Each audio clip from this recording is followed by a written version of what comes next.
So I have a bit of an adventure lined up this morning. Unfortunately, it's not an MB. It is a BMW, and it has been sitting discarded for several years, and it has sunk into the dirt where it was left. Now it needs to move because that house is getting demolished, and I basically was roped into assisting moving it. We'll see if my skills can get this thing going today. I have my doubts because it is another metal fuel tank car, and I'd be very surprised if that tank hasn't completely rusted and the fuel pump seized completely. It's going to make life very difficult if that's the case. I have no idea how we're even going to get it out of there. I've got my impact gun fully charged. Take the wheels off, get those pumped up. The rest, well, that's just a gamble. I have no idea how this is going to go. Only time will tell. I guess we'll go see what happens. So, getting on probably around 20 years ago, when I was first playing around with my 6.9, I was also involved with BMW repairs as well. This car did have a full mechanical restoration at the time. Every single part of the suspension, steering, and brakes is all brand new and genuine. Well, as of 20 years ago. The engine is a later version, 3.5 litre, that was converted to run on the old engine management system, and that was running absolutely perfectly at the time of installation. Unfortunately, momentum was lost on this project, and it ended up in the condition you're seeing here, which is pretty atrocious. There was no spark, there was no fuel pump activity, so I had to resort to pulling this car out, which is quite interesting considering 3 of the tyres were also not even round anymore. But we got it out nonetheless.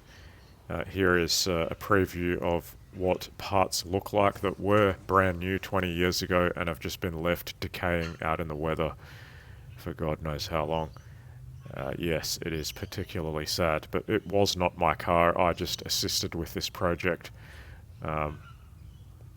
Even the shock absorbers were new, and they've never done any miles whatsoever, unfortunately. What happens with this car, I do not know. It'll either go to the crusher or someone might save it. It does have the kind of rare buffalo hide interior. This is not from this particular car. We actually transplanted it from a wrecked vehicle that had been crashed at the front. I don't know of any other car that's ever had this kind of raw leather interior.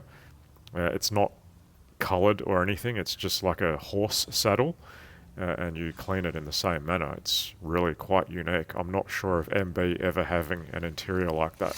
It even has the imperfections that were visible on the animal at the time, like insect bites and whatnot.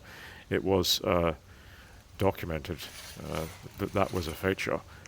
It was a fully electric interior, electric seats.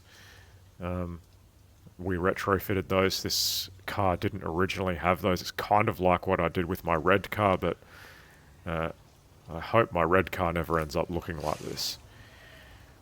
That engine just had no hope of running. No hope whatsoever. No spark, no fuel, and even that hose after the airflow meter is busted as well. Just, yeah, a very sad state of affairs. I did try cranking it over. It's not seized, so that engine does have potential. And here's just a view of the other side. You can see a glimmer of gold on that cap there, just showing the extent I went to with new parts on this car. And a bit of rust poking through just from it sitting around collecting leaf litter. Yeah. My press that I originally got about 20 years ago got a lot of work on this car. Every bushing, for example, got replaced.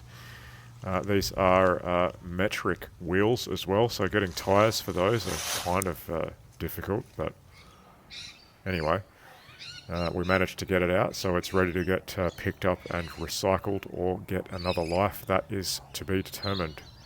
Yeah, that's the history of this car, and it's going on to better things, hopefully, or it might just end up recycled.